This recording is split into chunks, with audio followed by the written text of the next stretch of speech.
Buenas noches, querida iglesia. Bienvenidos a nuestro estudio de media semana, de mitad de semana. Esta noche vamos a continuar nuestro estudio en Jeremías capítulo 6. ¿Qué es lo que pasa cuando el pueblo rechaza el camino antiguo, el camino de los pactos, para seguir los deseos de su carne? Jeremías capítulo 6 es una denuncia apasionada contra la rebelión continua de Judá. El profeta revela aquí que el juicio divino ya está en marcha. La amenaza del norte, sabemos que viene de Babilonia, se acerca con violencia y lo más trágico es que aunque viene la destrucción, el pueblo aún se niega a escuchar, rechaza la corrección y confía en una religión superficial. Aquí nosotros vamos a ver que este capítulo combina la urgencia del juicio con la profunda tristeza de un profeta que ve que su pueblo se está autodestruyendo. Antes de empezar, ¿por qué no oramos? Señor, venimos ante ti esta noche. Padre, agradecido, Señor, por tu amor, por tu gracia y misericordia. Te pido, Señor, que tú bendigas este tiempo, Señor, en la palabra. Que tú nos hables, Señor, a nuestro corazón, que podamos aplicar estas palabras, Señor, y aprender algo nuevo. En el nombre de Jesús oramos. Amén. Ahora vamos a dividir este capítulo en 4 partes. Del versículo 1 al 8, el llamado a oír y la advertencia sobre el juicio. Del versículo 9 al 15, corrupción total. El pueblo y los líderes religiosos están completamente corrompidos. Del versículo 16 al 21, rechazo del camino antiguo o del pacto con Dios. Versículo 22 al 30, la invasión del norte y el juicio purificador de Dios. Porque esto es lo que es un juicio purificador. Entonces vamos a empezar en el versículo 1 donde dice: corra y salven sus vidas, habitantes de Benjamín. Salgan de Jerusalén, toquen alarma en Tecoa, levanten señales en Bet Hakerem. Un ejército poderoso viene del norte y trae calamidad y destrucción. Aquí vemos este primer versículo, la advertencia y el llamado a huir la ciudad. Y esto es algo un poco diferente o interesante porque la ciudad siempre ha sido un símbolo de seguridad, ¿cierto? Murallas, puertas, seguridad porque era fuerte. Pero aquí Jeremías está diciéndole al pueblo, en especial a los hijos de Benjamín, habitantes de Benjamín. Nosotros sabemos que Jerusalén era territorio de Judá, pero Jeremías venía de la ciudad o del pueblo que se llamaba Anatot, que era de Benjamín, que estaba cerca. Y porque eso significa que la destrucción de Jerusalén va a ser tan grande que aún las ciudades alrededor, aún la familia de Benjamín, la tribu de Benjamín iba a ser afectada. Algo que nosotros podemos ver aquí es que, no sé, de pronto Jeremías estaba llamando a su propio pueblo a decir: ok, los de Judá no me quieren escuchar, pero ustedes de Benjamín todavía tienen oportunidad de salir, de salvarse. ¿Pero lo escucharon? No. Lo que nos muestra esto es que no hay seguridad, ni siquiera en la ciudad santa de Dios, ni siquiera en Jerusalén hay seguridad por el juicio que viene. Versículo 2 dice: oh Jerusalén, tú eres mi hija hermosa y delicada, pero te destruiré. Aquí se describe Jerusalén como una joven delicada, amada, pero ingenua y confiada. ¿Por qué? Porque ellos confiaban en sus paredes, en sus muros, en sus propias fuerzas, confiaban. Pero aquí este lenguaje es irónico, porque la ciudad se cree invulnerable, se creen los más fuertes, pero está a punto de ser aplastada. Y yo te puedo hacer esa pregunta esta noche.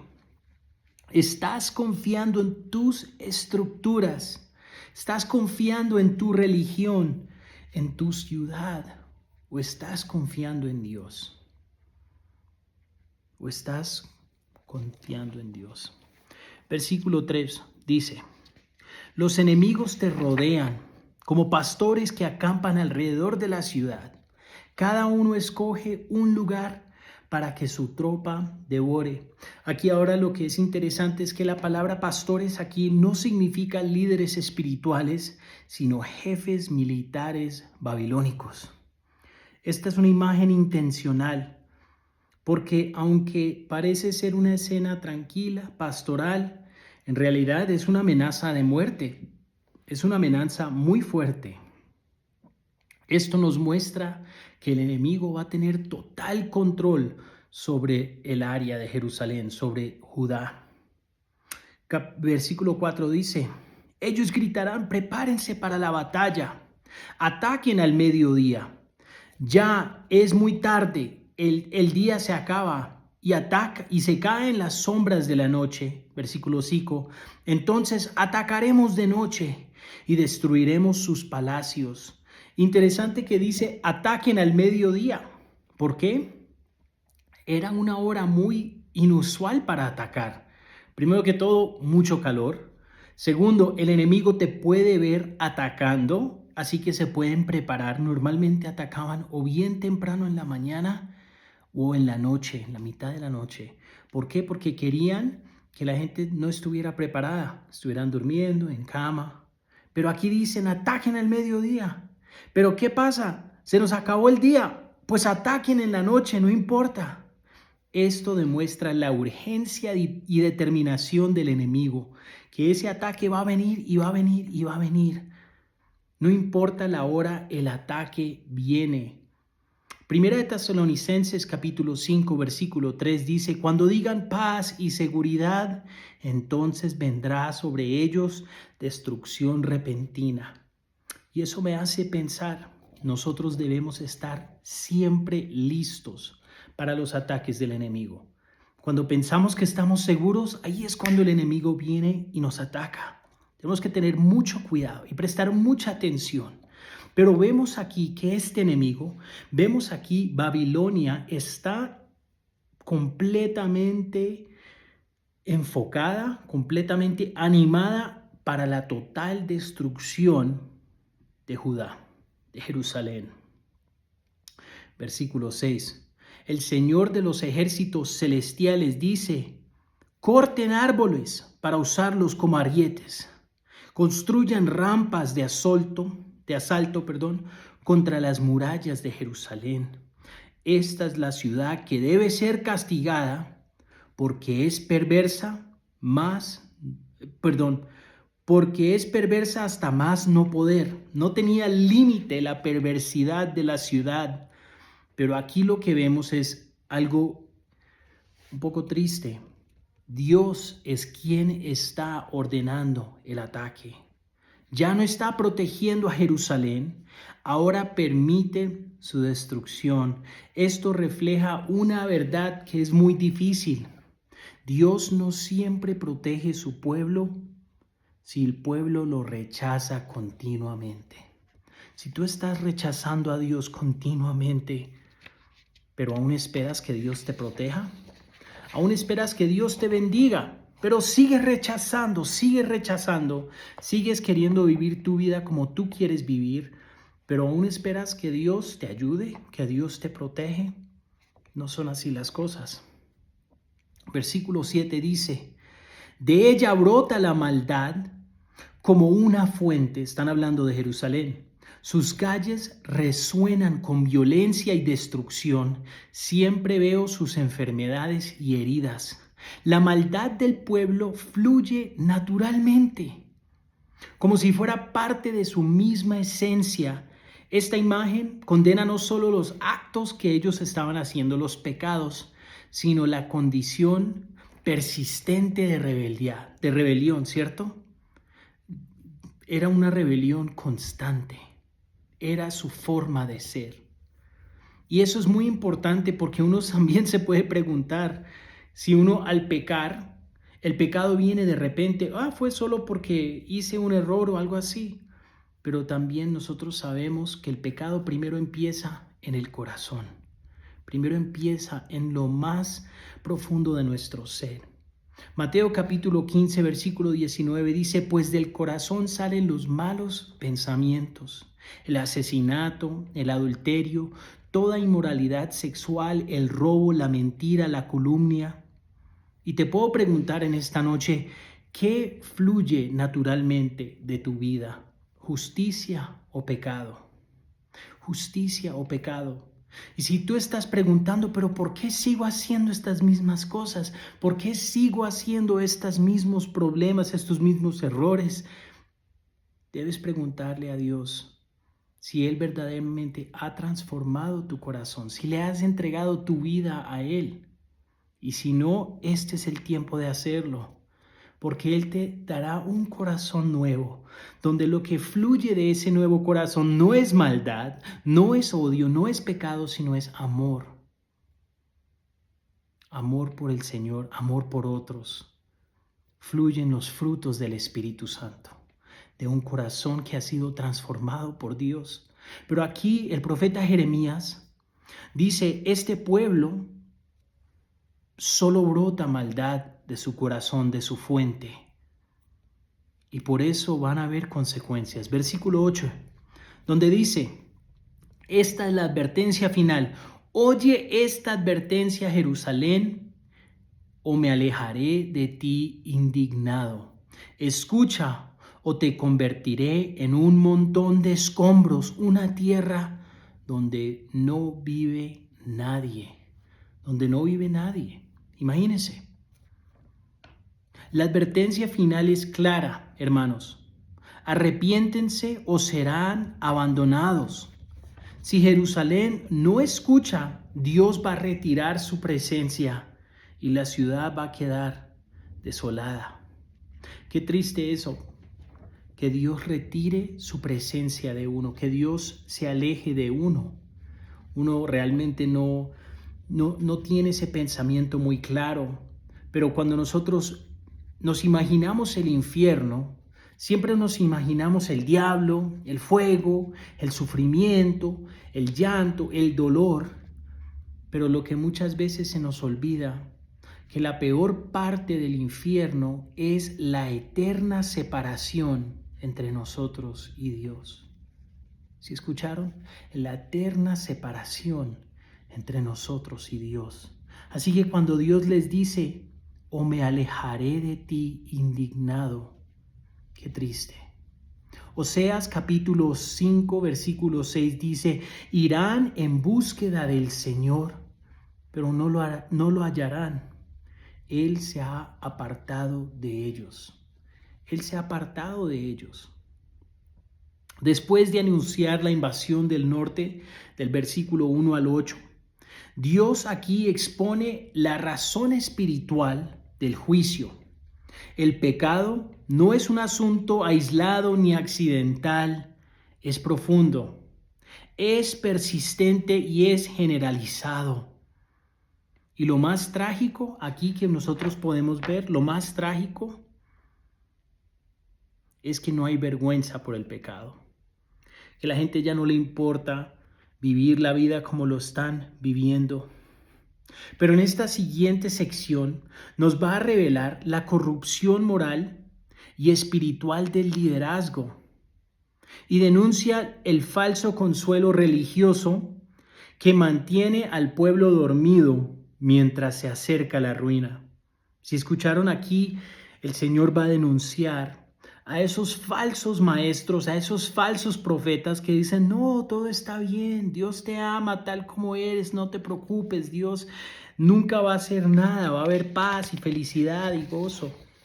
Pero ese no es el caso. Mira lo que dice, versículo 9, que nos lleva a nuestro segundo punto, corrupción total.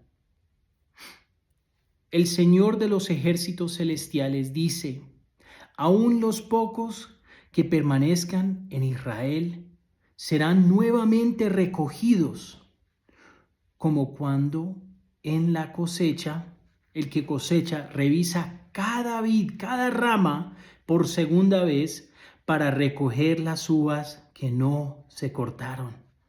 Interesante este versículo porque dice aquí que de pronto piensan, uy, nos escapamos del primer ataque, pero van a haber más. Van a haber 3 diferentes ocasiones en la cual el pueblo de Israel va a estar arrebatado, el pueblo de Jerusalén, de Judá, va a estar arrebatado y van a ser secuestrados en 3 distintas veces. Pero aquí usa el imagen del que recoge uvas en un viñedo. Normalmente en el Antiguo Testamento el Señor dijo, cuando recojan sus uvas, dejen algunas ahí, como un símbolo de misericordia, para que la gente pobre pueda venir y recoger lo que sobró. Pero en esta forma el Señor está diciendo, eso no va a pasar. Esa misericordia no va a estar aquí. Van a limpiar hasta el último uva de la rama. Significa que todos van a estar llevados en cautiverio, que no habrá lugar donde se pueden esconder o huir. Isaías capítulo 5 versículo 1 dice, Israel es la viña de Dios que no dio fruto, por eso será desechada. Qué triste eso. Y nos tenemos que preguntar a nosotros mismos, ¿estoy dando fruto para Dios o simplemente aparentando? Simplemente estoy solo tomando espacio, ocupando espacio, o verdaderamente estoy produciendo fruto para el Señor en mi vida. Versículo 10. ¿A quién puedo advertir? ¿Quién escuchará cuando yo hable? Tienen sordos los oídos y no pueden oír. Ellos desprecian la palabra del Señor y no quieren escucharla para nada. Aquí el profeta Jeremías está clamando con dolor. ¿Por qué? Porque nadie quiere escuchar. La palabra de Dios se considera una ofensa, no una bendición. El pueblo tiene oídos físicos, pero no tiene oídos espirituales para escuchar esta advertencia, para escuchar la palabra de Dios. Y qué triste es eso, cuando tú tratas de hablar con alguien, pero no quieren escuchar. Cuando le tratas de mostrar a alguien, pero no quieren ver ni entender. Eso ya es una decisión propia. No es por ignorancia. No van a decir, es que nadie me dijo, es que nadie me mostró, es que yo no sabía. Es porque ellos decidieron no escuchar. Mira lo que dice Ezequiel capítulo 12, versículo 2, donde dice, Hijo de hombre, vives entre rebeldes, que tienen ojos pero no quieren ver, oídos pero no quieren oír, porque son un pueblo rebelde. Porque son un pueblo rebelde. El juicio no comienza cuando Dios trae el castigo, sino cuando el pueblo deja de escuchar. Cuando dejamos de escuchar y tratamos de vivir nuestra vida como se nos dé la gana, ahí es cuando empiezan las cosas a fallar. Versículo 11 dice, pero ahora, por eso, ahora estoy lleno de la furia del Señor. Sí, estoy cansado de contenerla.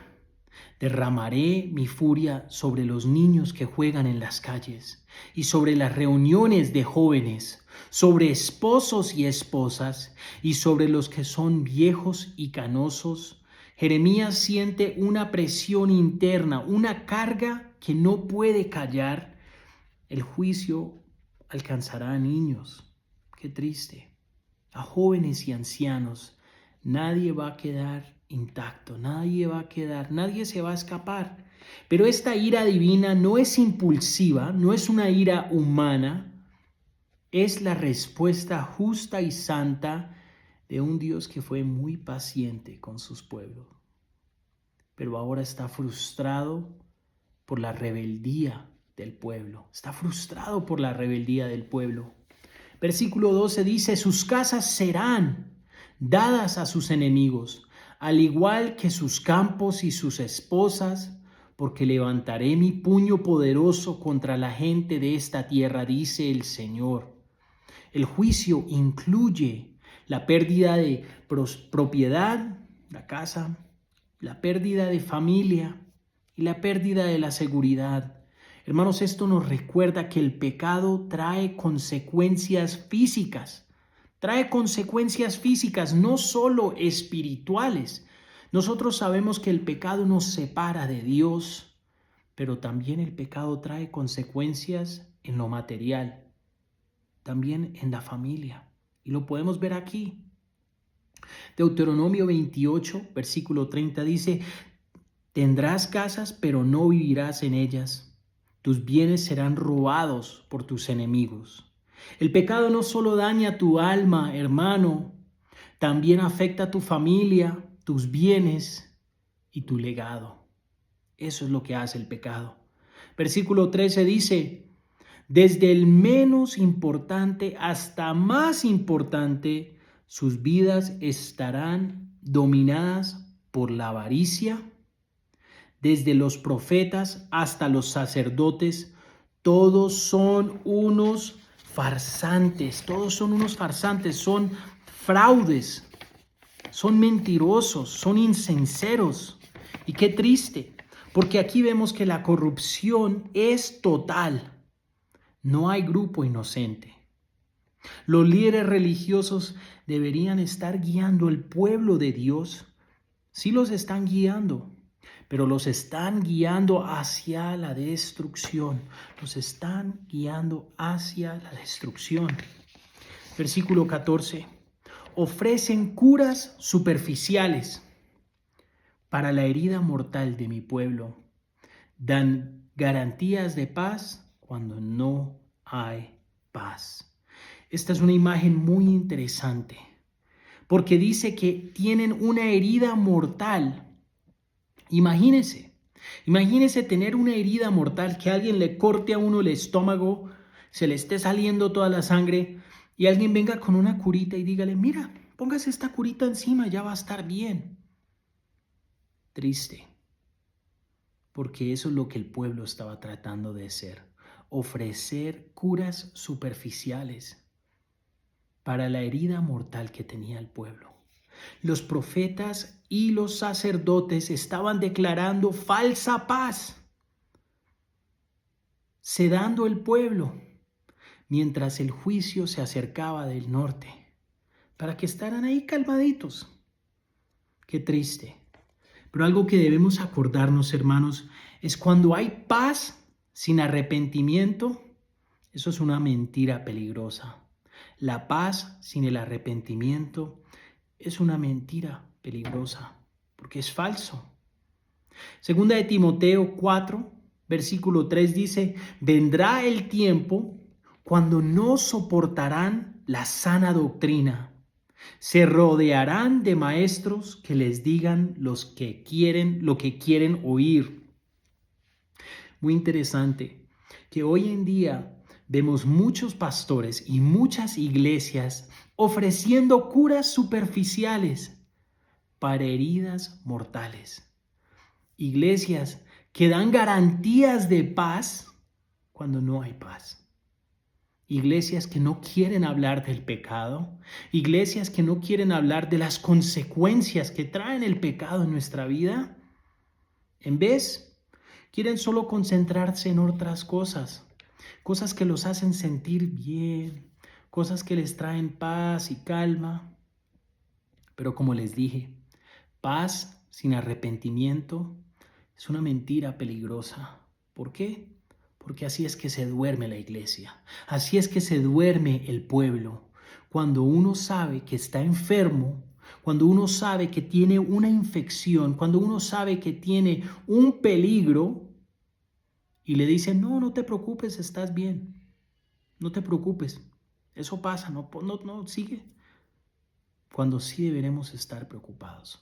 Cuando sí debemos traer estas cosas delante del Señor, entregárselas al Señor y decir: Señor, necesito tu ayuda porque esta es una herida mortal, porque estoy enfermo. Necesito que transformes y cambies mi corazón, que me des un corazón nuevo, un corazón sensible a tu palabra, un corazón que quiere traerte honra y gloria a ti y un corazón que no solo quiere vivir para uno mismo. Pero en vez de eso, te dicen, no te preocupes, tu corazón está bien tal como es. Tu estilo de vida está bien tal como es. No tienes que cambiar nada. Qué peligro es eso. Versículo 15 dice, ¿se avergüenzan de sus actos repugnantes? Está preguntando aquí. De ninguna manera. Ni siquiera saben lo que es sonrojarse, que es apenarse. Por lo tanto, estarán entre los caídos en la matanza. Serán derribados cuando los castigue, dice el Señor. Hermanos, este es el clímax, esta es la parte más alta del deterioro espiritual, de la enfermedad espiritual, que es el pueblo ha perdido la vergüenza. Uno escucha eso muy chistoso, ¿cierto? Que le dicen, ese es un sinvergüenza. Y normalmente lo usamos muy casualmente. Cuando alguien te dice, no seas sinvergüenza. Pero cuando una persona verdaderamente no tiene vergüenza de su pecado, es algo muy triste. Es algo muy triste. Porque no solo pecan las personas que están en esa situación, sino lo celebran o hasta ignoran sin remordimiento. No les importa. Esta es la señal más clara que viene el juicio, cuando el pecado se vuelve normal. Cuando el pueblo decide que las cosas que Dios ha llamado pecado ya no son pecado. Ahí es cuando viene el juicio. Filipenses capítulo 3 versículo 19 dicen, están rumbo a la destrucción, su Dios es el apetito, se jactan de cosas vergonzosas y solo piensan en esta vida aquí en la tierra. Te quiero preguntar algo. ¿Has endurecido tu corazón por algún pecado que se ha vuelto costumbre? Te doy un ejemplo. Si de pronto estás viendo películas que no debes estar viendo y de pronto ves una escena de sexo, una escena inmoral, al principio de pronto, uy, Dios mío, cambie eso, te quieres cubrir los ojos y dices, uy, no, qué cosa, cambie eso. Pero ¿qué pasa cuando continúas a ver eso? ¿Qué pasa cuando ya es otra película, ya es otra, ay, es una escena de sexo, eso no me molesta? O de pronto están diciendo groserías y al principio tú dices, uy, yo no quiero escuchar eso tan feo, pero lo sigues haciendo. Y ese pecado se vuelve costumbre y ya no afecta a tu corazón de la forma que lo afectaba antes. Mucho cuidado, porque eso muestra que tu corazón se está endureciendo al pecado, que ya no te afecta, que tú dices, no, eso no me molesta a mí. Y eso pasa muy fácilmente con la música, especialmente con la música mundana, y nosotros sabemos, aquí los latinos tenemos una música que es terrible, que suena, no sé, reggaetón y bachata y todo eso, y suena terrible. Las cosas que dicen son terribles. La forma que hablan de las mujeres, la forma que hablan de drogas, de matar a gente y todo esto. Y al principio tú dices, uy, no, qué cosa tan fea. Pero de pronto la estás escuchando en el gimnasio y dices, no, pero me gusta el ritmo, no, pero es que suena bien chévere. Y poco a poco te vas dando cuenta que ya lo que ellos decían, que antes afectaba a tu corazón, que antes te hacía de pronto sentir mal, ahora ni te importa. Tengan mucho cuidado, porque así es que nuestro corazón se va endureciendo y nuestros oídos, se van cerrando a la palabra de Dios y las advertencias que Dios tiene. Tenemos que tener mucho cuidado. Ahora, después de denunciar la corrupción espiritual del versículo 9 al 15, Dios hace un último llamado de misericordia. A pesar de la rebelión, aún ofrece un camino de vida. Sin embargo, el pueblo rechaza consistentemente. Qué triste.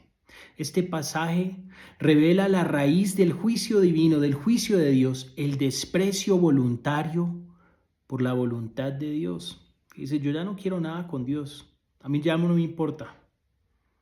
Aquí encontramos una de las declaraciones más tristes y conmovedoras de este libro. Una oferta de restauración ignorada por un pueblo endurecido. Eso nos lleva a nuestro tercer punto: rechazo del camino antiguo o del pacto de Dios. Versículo 16 dice: esto dice el Señor: deténganse en el cruce y miren a su alrededor. Pregunten por el camino antiguo, el camino justo, anden en él.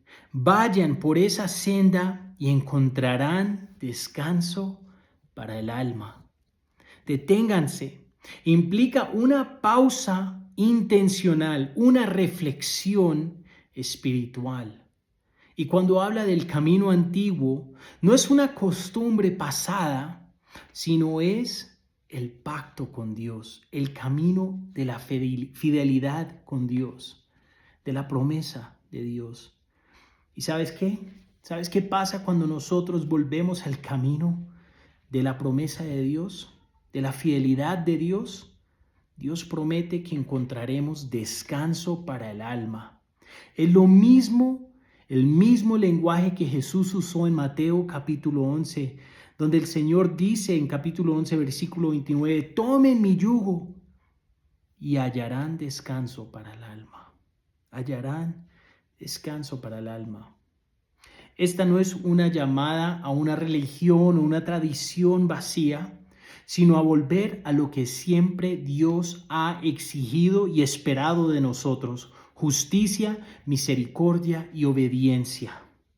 Me recuerda de uno de mis versículos favoritos. Yo creo que lo repito de pronto cada otro estudio. Es Miqueas capítulo 6, versículo 8, donde dice: oh pueblo, el Señor te ha dicho lo que es bueno y lo que exige de ti, que hagas lo que es correcto, que ames la compasión y que camines humildemente con tu Dios. Ese es el camino antiguo, ese es el camino justo, y ese es el llamado que Dios le hace a su pueblo. Una llamada más, una llamada de misericordia, una llamada de amor. Y de pronto Dios te está llamando una vez más. Para, detente, miren a su alrededor, examina tu vida. Y si estás mal, este es el tiempo de volver. Si estás viviendo tu vida de una forma que no agrada y una forma que no honra a Dios, este es el tiempo de volver, este es el tiempo de regresar. Y como el padre del hijo, ¿cómo se dice? No sé cómo se dice en español, en inglés es prodigal, prodigal, no sé, pródigo, si me entienden. El hijo que se fue de la casa de su padre, que pidió la herencia y decidió vivir su vida, pero el papá esperó en la carretera con los brazos abiertos a ese hijo. Así Dios te está esperando también. Así Dios te sigue esperando. Pero ¿cuál es la respuesta del pueblo?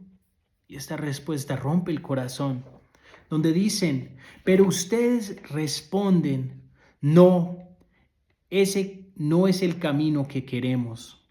Esta es la respuesta más triste. El rechazo claro, directo y voluntario de lo que Dios quiere, de la invitación de Dios. No es ignorancia, es rebeldía constante. Es ser rebelde. Es ser rebelde. Proverbios, capítulo 1, versículo 29 dice: pues odiaron el conocimiento y decidieron no temer al Señor. Rechazaron mi consejo y despreciaron la corrección que les ofrecí. Por lo tanto, cosecharán las consecuencias de vivir a su manera y se hartarán a sus propias intrigas. Hay consecuencias, hay consecuencias. El Señor te está invitando y tú sigues rechazando. Hay consecuencias. Versículo 17. Puse centinelas o vigilantes sobre ustedes que dijeron: estén atentos al sonido de la alarma Pero ustedes respondieron, no prestaremos atención. Dios levantó a estos vigilantes, levantó a estas personas, a estos profetas, maestros y líderes que alertaran al pueblo. Y aquí cuando dicen, estén atentos al sonido de la alarma, es la trompeta. Que estuvieran atentos al sonido de la trompeta. Pero el pueblo decidió ignorarla. Decidieron ignorarla. Versículo 18. ¿Cuáles son las consecuencias de ignorarla? Por lo tanto, naciones, escuchen esto y tomen nota de la situación de mi pueblo. Este juicio no es secreto, es público y ejemplar. Porque el pueblo ha traicionado el pacto de Dios, Dios va a ser un ejemplo de este pueblo. Escuchen, habitantes de toda la tierra, traeré desastres sobre mi pueblo. Es el fruto de sus propias intrigas, porque se niegan a escucharme y han rechazado mi palabra. Son frutos de sus propias intrigas. ¿Te acuerdas lo que dice en Gálatas 6:7? Lo que tú lo que tú siembras, eso vas a cosechar. Si estás sembrando pecado, si estás sembrando injusticia, si estás sembrando para la carne, vas a cosechar solo muerte y dolor. Debemos estar sembrando para el Espíritu, para el Señor. Versículo 20 dice, es inútil ofrecerme el incienso dulce de Saba. Guárdense su cálamo aromático importado de tierras lejanas. No aceptaré sus ofrendas quemadas, sus sacrificios no tienen ningún aroma agradable para mí. ¡Wow! Dios no quiere nada de ellos, no quiere nada de lo que ellos estén ofreciendo. Aunque el pueblo ofrecía sacrificios, Dios los rechaza. ¿Por qué? Porque no hay obediencia. Sacrificios sin corazón, sacrificios sin transformación, son repulsivos para Dios. Él no quiere nada de eso. No quiere nada de eso. Primera de Samuel capítulo 15 versículo 22 dice, obedecer es mejor que sacrificar. Isaías capítulo 1 versículo 11, el Señor dice, no soporto sus ofrendas. Levántense, vayan y límpiense. Esto nos muestra que la religiosidad externa, sin justicia y sin arrepentimiento real, no tiene ningún valor ante Dios. ¿Y cuánta gente está tratando de justificarse por lo que hacen por Dios? ¿Cierto? Dice, es que si voy a la iglesia, si doy mi ofrenda, si de pronto canto alabanzas, si de pronto enseño la Biblia, si de pronto ayudo a alguien que está con hambre, Dios va a aceptar eso, esa ofrenda, ese sacrificio. Pero si tu corazón no está ahí, si tú no estás obedeciendo a Dios, eso no vale nada. No vale nada. Levántate y lávense, límpiense. Eso es lo que el Señor nos llama a hacer. Arregle lo que tenga que arreglar primero. Versículo 21. Por lo tanto, esto dice el Señor. Pondré obstáculos en el camino de mi pueblo. Padres e hijos tropezarán contra ellos. Vecinos y amigos morirán juntos. Cuando nosotros vemos aquí estos obstáculos, nos muestra que Dios no es injusto en poner obstáculos o tropiezos en el camino. Es más misericordia de no dejarnos avanzar hacia la destrucción sin advertencia. Cada uno de esos obstáculos son una advertencia. Cada una de esas barreras son una advertencia. Pero ¿cuántos de nosotros decidimos no escuchar y hacer lo que nosotros queramos hacer? Me encanta lo que dice A.W. Tozer. donde dice, si no escuchas la voz de Dios cuando te habla con amor, quizás tengas que escucharlo cuando te grite con dolor, cuando te grite con dolor. Ahora, esta porción de escritura cierra el mensaje de advertencia de Jeremías en el capítulo 6. Después de exponer la corrupción del liderazgo de los sacerdotes, de los profetas y la rebeldía del pueblo, ahora anuncia el juicio inminente. El ejército del norte viene con furia devastadora.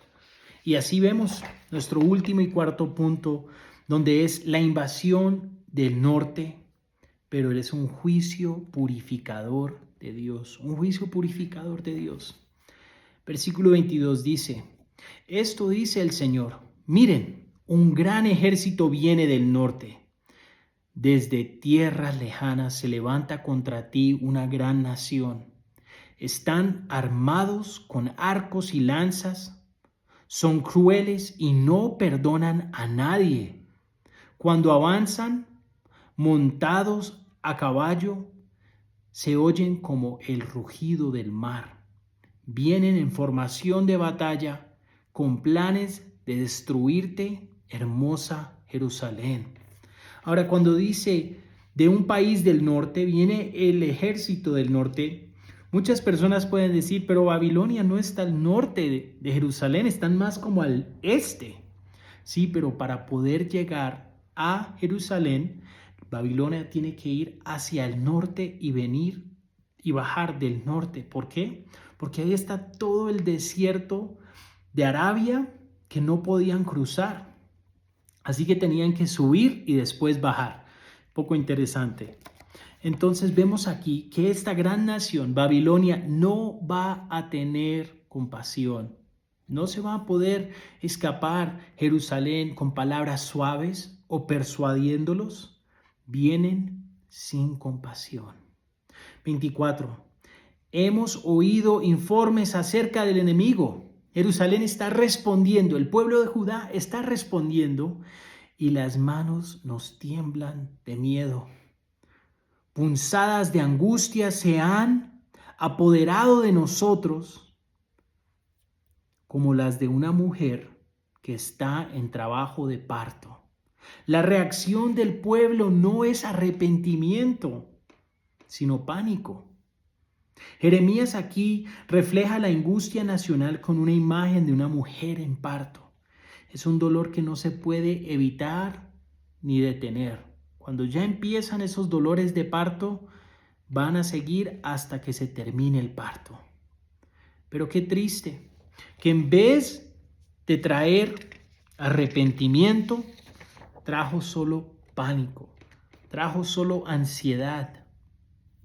¿Y cuántas personas no conocemos así? Que en vez de escucharle a Jesús, que dice, tomen mi yugo y les daré descanso, prefieren seguir viviendo esta vida en pánico, en estrés, en desespero. Qué triste. Versículo 25 dice, no salgan a los campos, no viajen por los caminos, la espada del enemigo está por todos lados y nos aterroriza a cada paso. Oh pueblo mío, vístate de tela áspera y siéntense entre las cenizas. Lamentate y llora amargamente como el que pierde a un hijo único, pues los ejércitos destructores caerán de sorpresa sobre ti. Aquí el profeta Jeremías está clamando con el pueblo que se lamente de una forma auténtica, no superficial, no que hagan un show para que toda la diga, ay, mira qué triste y arrepentido está, sino verdaderamente de corazón. Y cuando dice aquí que van a llorar amargamente y menciona a un hijo único, resalta un dolor irreversible. Han perdido lo más precioso.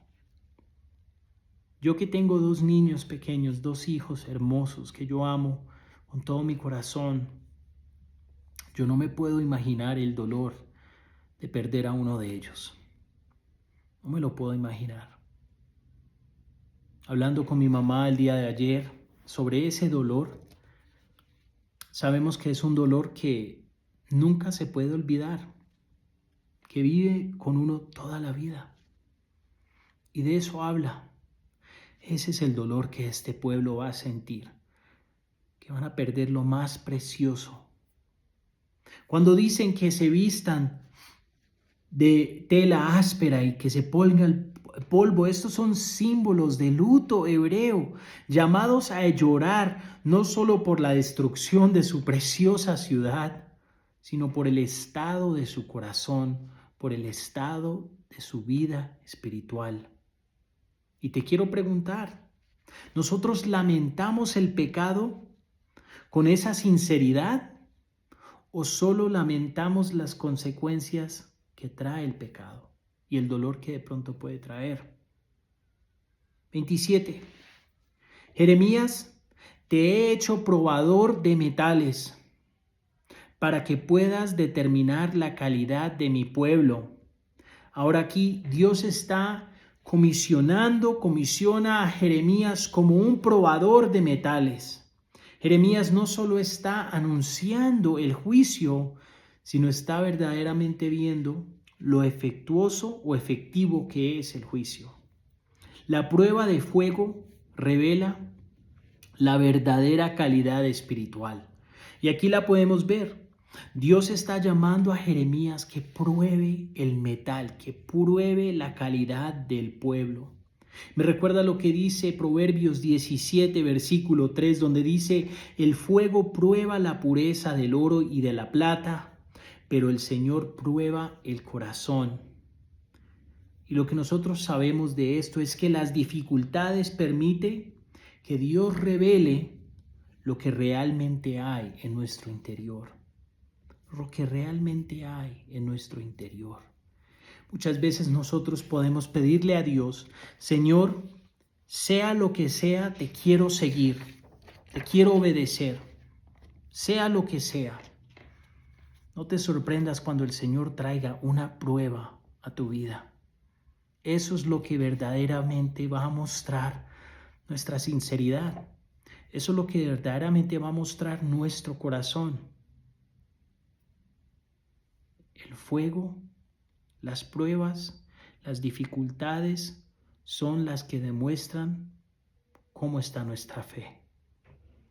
Versículo 28 dice: ellos son rebeldes, de la peor clase, llenos de calumnia, son tan duros como el bronce y el hierro y llevan a otros a la corrupción. Hermanos, el pueblo de Dios ha endurecido su corazón como el hierro. En lugar de permitir que el fuego de Dios lo refine como oro, se endureció como el hierro. Qué triste, que muestra que el pueblo no tiene sensibilidad ni tampoco tiene el deseo de cambiar. No quieren cambiar.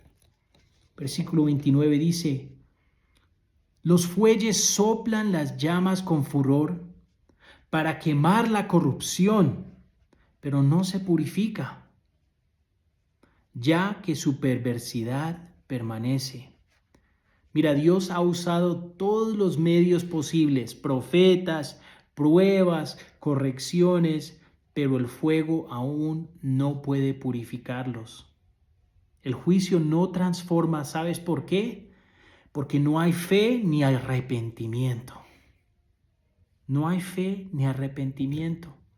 Me encanta esta frase de Oswald Chambers donde dice: la prueba que no nos lleva al arrepentimiento solo endurece más el corazón. ¿Sí escucharon? La prueba que no nos lleva a arrepentirnos solo hace que se endurezca más nuestro corazón. Versículo 30, nuestro último versículo. Los marcaré plata rechazada, porque yo, el Señor, los desecho. Esta sentencia final que dice plata rechazada, en hebreo estas palabras son kasef maas, significa metal sin valor, que ya no tiene arreglo. El pueblo fue llamado en un tiempo pasado, el pueblo de Dios, el pueblo de Jerusalén, el pueblo de Israel fue llamado el tesoro especial de Dios. En Éxodo capítulo 19, donde dice: ahora bien, si me obedecen y cumplen mi pacto, ustedes serán mi tesoro especial entre todas las naciones de la tierra, porque toda la tierra me pertenece. Este pueblo que fue llamado el tesoro especial de Dios, ahora es desechado por su corazón duro, por su rebeldía, por su pecado, son desechados. Qué triste, porque Dios no está desechando su pueblo porque son débiles, sino porque son rebeldes, constantemente, rebeldes. Esa es la razón por la cual Dios rechaza a su pueblo. En conclusión, Jeremías nos confronta con una verdad incómoda. Dios llama, advierte, corrige, pero no siempre será paciente. El juicio llega cuando el pueblo sigue ignorando la voz de Dios. Cuando el pueblo continúa ignorando la voz de Dios. Pero también hay esperanza. Versículo 16 nos recuerda que todavía hay un camino antiguo, que todavía hay un camino a una buena, justa y perfecta relación con Dios, la cual podemos volver. La fidelidad, la obediencia y el arrepentimiento siguen siendo el camino a la restauración. Si te has alejado de Dios, si has estado viviendo tu vida a tu manera, si has endurecido tu corazón ya que ni siquiera escuchas de Dios, ya que ni siquiera te trae vergüenza el pecado, aún hay tiempo, aún hay esperanza de que regreses a Él.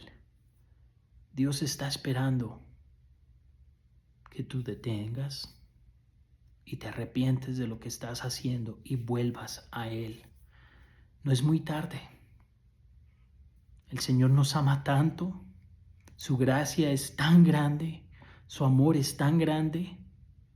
No hay pecado suficiente grande o suficiente oscuro o suficiente malo que Dios no pueda perdonar. No hay vida tan perdida que Dios no pueda encontrar. Regresa al Señor.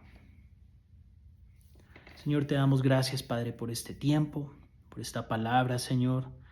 Padre, por las advertencias que tú pones en nuestras vidas, Señor, que de pronto podemos verlos como obstáculos, como barreras, como tropiezos, Señor, pero son advertencias, Señor. Advertencias de este mundo, advertencias de nuestra carne, Señor. Advertencias, Señor, de nuestra naturaleza, Señor, de hacer ídolos, Señor, de poner otras cosas en lugar que solo te pertenece a ti, Padre. Ayúdanos, Señor, a estar firmes, Señor. Ayúdanos, Señor, a regresar a ese antiguo camino, Señor, a ese camino que ama justicia, a ese camino que ama caminar juntamente contigo, Señor. Ayúdanos, Señor, a entregarte nuestra vida, nuestros deseos, nuestros planes, Señor. Ayúdanos a vivir vidas que te traen gloria a ti, Padre. Gracias, Señor, por esta palabra, Señor, por la advertencia. Y te pedimos, Señor, que tú sigas obrando en nuestras vidas, Señor. Por aquellos que están lejos de ti, que se acerquen, Señor. Sabemos, Señor, que tú estás en la puerta del corazón tocando, Señor. Y solo tienen que aceptar y volver. Te damos gracias por esto, por tu fidelidad y por tu amor. En el nombre de Jesús oramos. Amén. Queridos hermanos, espero que este tiempo en la palabra haya sido de bendición para ustedes. Les recuerdo, el domingo vamos a estar a las 11 de la mañana. Lleguen temprano allá los esperamos. Continuamos con nuestra segunda porción de Juan capítulo 1. Este último domingo fue de gran bendición. Tuvimos muchas personas nuevas y también el Señor habló a nuestros corazones. Que Dios los guarde y los bendiga. Bendiciones, hermanos.